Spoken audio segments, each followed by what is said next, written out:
Fire away. Well, Patrick, I'll start you off with a Thanksgiving question. What are you most thankful for? Yeah, I'm just most thankful for the people around me, for my family, to my teammates, and everyone that's helped me get to where I'm at today. Those people I'll be thankful for every day, not just on Thanksgiving, but every single day that I'm alive. Are you thankful that you're going to have Juju back potentially on Sunday? Yeah, I mean, for sure. I mean, to get a dynamic playmaker back, hopefully everything goes good with the protocol and everything like that, and he's healthy and ready to go. And but just to have that energy on the sideline again, he's obviously a great player, but a great teammate. So you always want to get those guys back in the huddle. How much did you sense it meant to Sky to be able to make the plays that he did on Sunday? Yeah, I mean, it was big. I mean, just confidence booster. He's someone who puts in the work every day, and we have a lot of guys in that receiving room, so the ball gets spread out a ton, and he hasn't got the numbers that I think we thought he was going to have going into this season. And so for him to make big catches in big moments in a big game, it shows that all that hard work that he puts in every single day is paying off, and he's someone that will be a contributor to this team for a long time. Patrick, Eric Bieniemy mentioned Aaron Donald was like Steph Curry. Do you see that out of him? I mean, I know the Rams are having a disappointing year, but overall, just what do you see from that Rams defense? Because they still have some talent out there despite. Yeah, I mean, they have a ton of talent. I mean, they're still a great defense. I mean, I watch them in all the games they've played this year, and they've done a great job. And so they have playmakers everywhere. I mean, obviously 99. He strip sacked me last time twice when we played him, so we got to make sure we account for him every single time that he's on the field, which is like every play. So you have to have a good game plan for him. They got 5, and Ramsey, who's a great player. They got 54. I mean, you could just go down the list. They have great players all throughout that defense. And so it'll be a great challenge for us as an offense, and we have to go out there and execute at a high level and try to limit our mistakes because they capitalize on those. Patrick, even in your short time in the league, you've seen most teams have a lot of fluctuation in how they do season by season. You guys have been able to keep a pretty good arc. I just wonder what you think about when you think about your ability to do that through the years so far.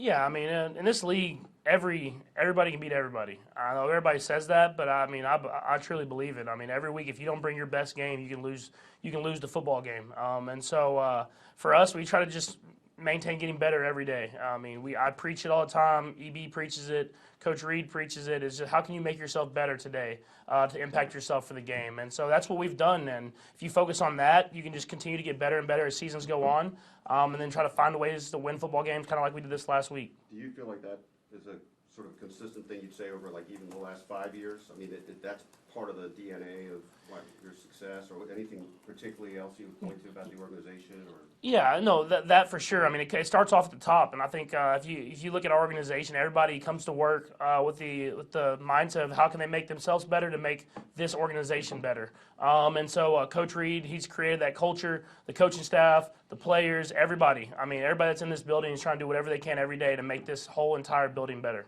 Patrick, you pushed the ball down the field a lot more on Sunday. Just wonder if that's what you saw defensively, if that was a point of emphasis for you. I think it was just they came up and they challenged us.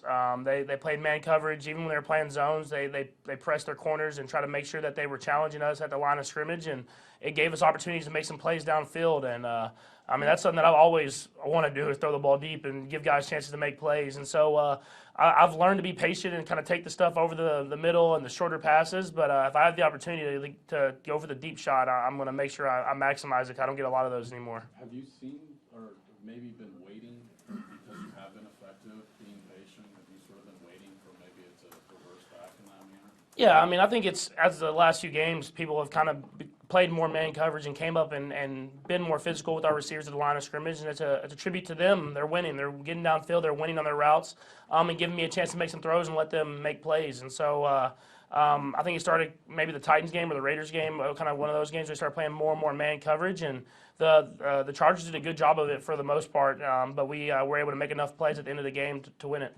Patrick, I remember in the offseason you were sort of surprised to go through the reps for the first time with Justin Watson, yet he continues to be a productive player for the offense. Just how valuable do you see him right now in this unit, and is it surprising to you now that he's been this productive from obviously when you guys first started working together? It hasn't. I mean, obviously, when you first get there, you don't. I mean, like I hit the receivers that I knew, and then Justin Watson, I knew we had signed him, but I just kind of texted him and told him to come down. And you saw it the first day in Texas. You could see how he ran routes, how fast he was.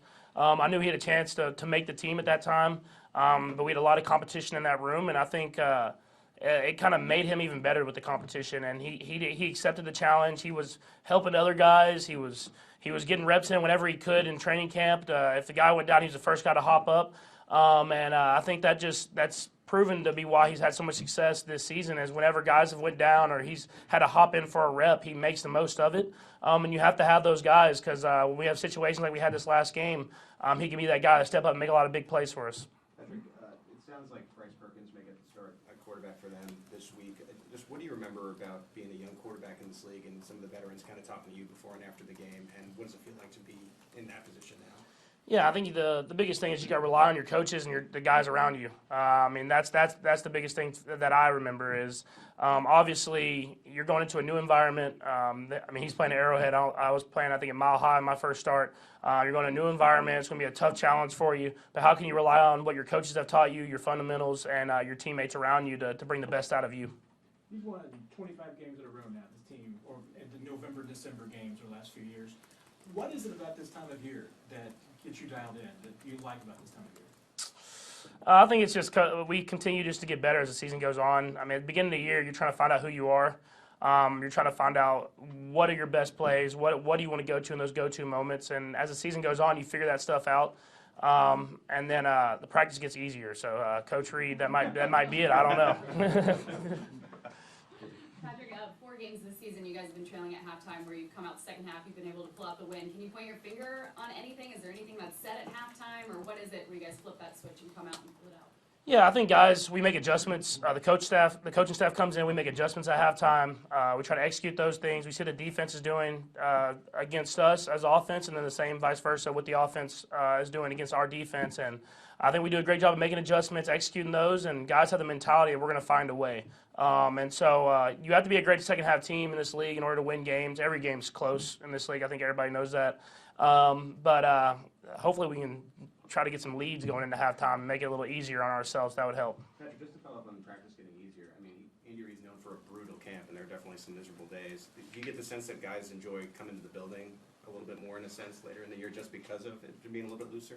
I think guys, the camp that Coach Reed has is so it helps us so much as the season goes on, because we've been through those adverse moments when you're tired, your body's hurting, and you got to go out there and still execute at a high level. And so it prepares you for games when you're in those situations. And so the practices slim down as the season goes on, but you've built up that stamina of you know you can put in that work and be at the top of your game. And so I told those new receivers especially, I was like, get through training camp and you'll be ready to go for the entire season. And I think they understand that now, and they understand why we did what we did in training camp to prepare them to be in those moments in the season. We'll go 2 more, but Adam and then Matt. Go ahead, Adam. Patrick, with the run game starting to pick up these last couple of weeks, how does that kind of help you as a quarterback? I know that you would be willing to throw the ball every time, but now that you kind of have the run game picking up, and as it starts to get colder, you probably do want to start running the ball a little bit more. How does that help the offense a little bit? Yeah, I think our offense is in a completely different place when we run the ball well. The offensive line gets going. It helps them in not only run blocking but pass blocking as well, because the defense doesn't know what to account for.